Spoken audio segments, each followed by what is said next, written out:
my goodness. I hope everybody can see a split screen. It's Sunday. It's May 31st, and I have a guest. Not a guest. I have somebody who I have been chasing for 2 months, but the reason is my dearest friend Sheila is a busy bee. I think you're probably the busiest bee I know in Toronto. So you're my queen. So the queen of busyness. my girlfriend Sheila. Hi, sweetie.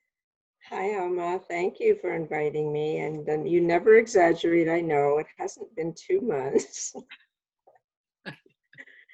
So yes, I am busy, but that's my choice. That's because I know it's good for me. You were asking me yesterday. We were talking, and you're asking me about how I am doing in isolation, and I think that the number one thing that helps me is doing what I know is good for me to do, whatever that is. So that's a lot of things. That one is to be grateful. Number one, be grateful for what I have. And it's so much that I have. So I can't just go run around to the grocery store, because I'm in the older age group. I just am more cautious about where I go and who I'm with. So it is a little isolated that way, but that's okay. Other people shop for me. So just to be grateful for everything. There's always a good side. We can always find something in our day to value and to treasure. So it's the positive, just seeing the positive in things. There's lots of good things about not being able to go out, because usually I'm out like all over the place. Generally, I take my own piano lessons, and I run a recovery group Monday nights, mindful recovery, and let's see. Oh, and I'm taking a writing class. So those things are now all online. So the day isn't, it's not that there's less to do, it's done differently. You might ask, how can I have a piano lesson online? It's kind of amazing with technology. It's the double view with the teacher. She sees my hands.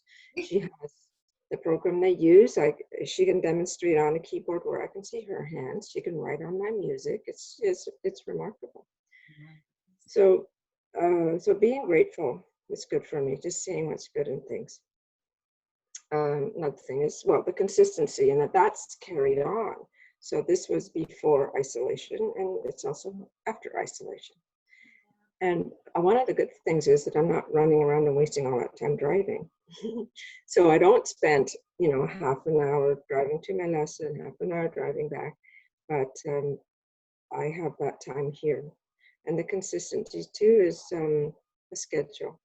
So I get up at a fairly consistent time. I get my exercise is good for me, so I get on the exercise bike every day, and I practice piano every day, and I like to do new things. So the new thing, which everyone else is doing, is making sourdough bread. So made the sourdough bread and tried a couple of different recipes, different techniques, decided I didn't like sourdough bread that much. Okay, no. I have to stop you for just 1 second, because let's just recap what you said for people who are listening. Okay, on a daily basis, you're playing the piano online.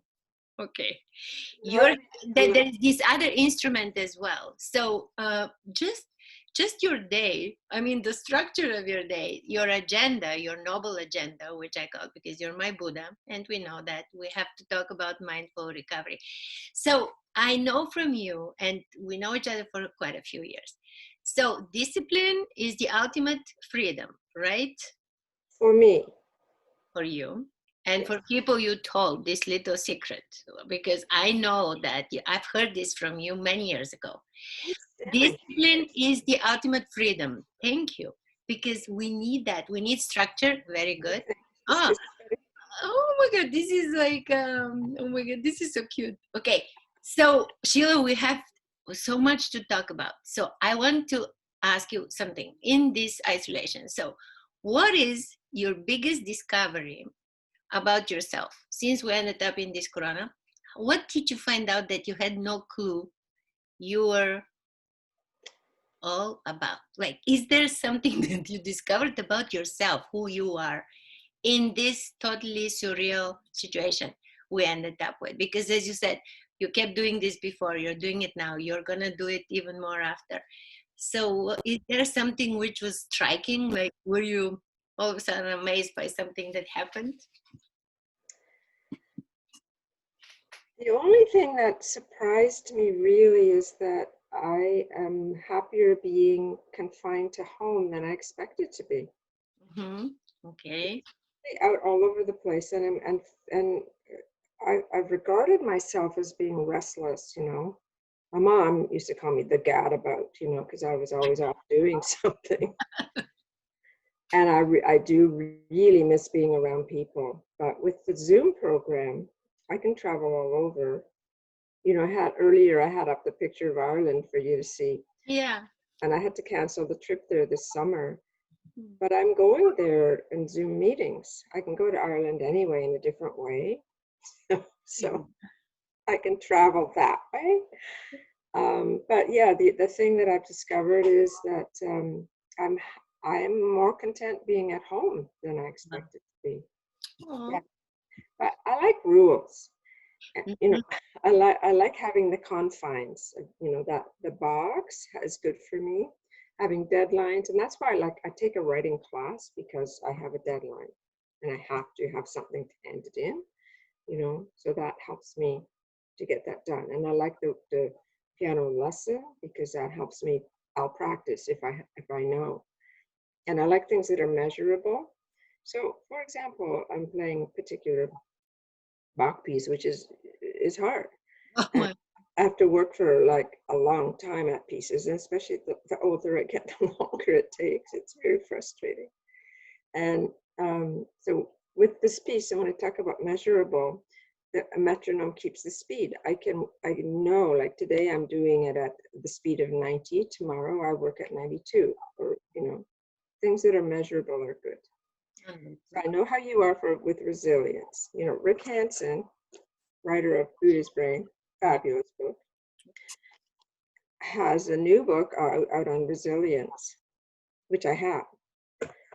And I just really love how it opens because he says there's 12 chapters. 12 chapters. In my hand says 5. What is it? 12 chapters. There's 12 for the sign language. But he says do one a month. That's perfect. He suggested do one a month. Fine. I like things that are measurable. So there I am talking about, I know what's good for me. I'm not good at drifting along. And that true mindfulness idea of just accept where you are and just be right here. I'm not totally at ease with that because I want to changing it better at Yeah. whatever. Yeah, not at everything, but certain things that I know I can improve at. I like to do that. I like to learn new things. Mhm. But you are, so we know we talked about this so many times. You are the person who would show up no matter what. Brene Brown, show up and be there. So you're doing so much with this. So just tell us about Mindful Recovery because this is just an amazing group on Monday. And so tell me how you came up with that and how is it going and do you enjoy it? Thank you. Yeah, showing up is a big one. Being reliable, being there. Um, how it came about is I had gone over to the Buddhist temple on Mill Creek, Mm-hmm. Chinese temple, and they have a library there, which anyone is welcome to use. And I found a book there that intrigued me, and it was 12. It was the Buddhist approach to the 12 steps of AA, and I was really intrigued, and I read that book, and then I thought, there's a need for this kind of thing. There's a need for something beyond um, AA, something beyond the external power. That the power comes from within us rather than without us. And not to denigrate AA at all, and I'm an active member there, but that there was a need for something else. And and actually with the help of this book too, because I knew that this is Buddha's brain, I was regularly going to Credit Valley for their program and asked, could I run the program there? And they they said yes.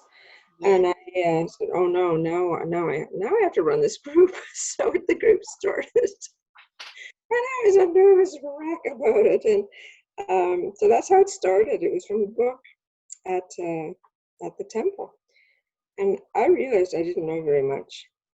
Self-awareness is important. I knew I didn't know very much. And I asked someone at the temple, volunteer at the front desk, can anybody help me? And she looked at me like I was out of my mind. But she says, maybe Venerable Manyi can help you. And I had no idea what that meant. But this wonderful nun sat and talked with me and heard my story. And she said, I'll come and help you. I'll come and help you. So she did. So that's how it started. And it's been going ever since. So that's 7 years ago. Yes. That's 7 years ago. Unbelievable. And counting. Oh my God. Every Monday night, we get together, we meditate, usually like a guided meditation, and maybe 2 shorter ones. Could be Deepak Chopra, all sorts of different ones. Then we will read from a particular book. Right now it's this one, Untethered Soul. It might have to do with just general mindfulness, soul search, and then we talk about it and close with meditation. Oh my God. So since Zoom, there have been less people coming. But there's this consistency, and I have quite a large email base that people just love to get the emails and beyond that, even though they maybe can't come, but they like to get the emails and all of that info. So that's about it. Thank you, sweetie. You're my Buddha. So everybody can figure out, I mean, with your name. And so this leaves us with but we have to talk about your grandchild. In a second, let me tell you about the website first. Yes, sorry. Mindful-recovery.ca. There's a website. I made it. Oh, very good. So shall we write it down? No, say it one more time. Mindful-recovery.ca. Okay, sweetie. So mindful-recovery.ca. And this is for anyone, any addiction. Yes, and it's for me to recommend. It's an understatement. I mean, you know what I think of you. You know how I feel about you.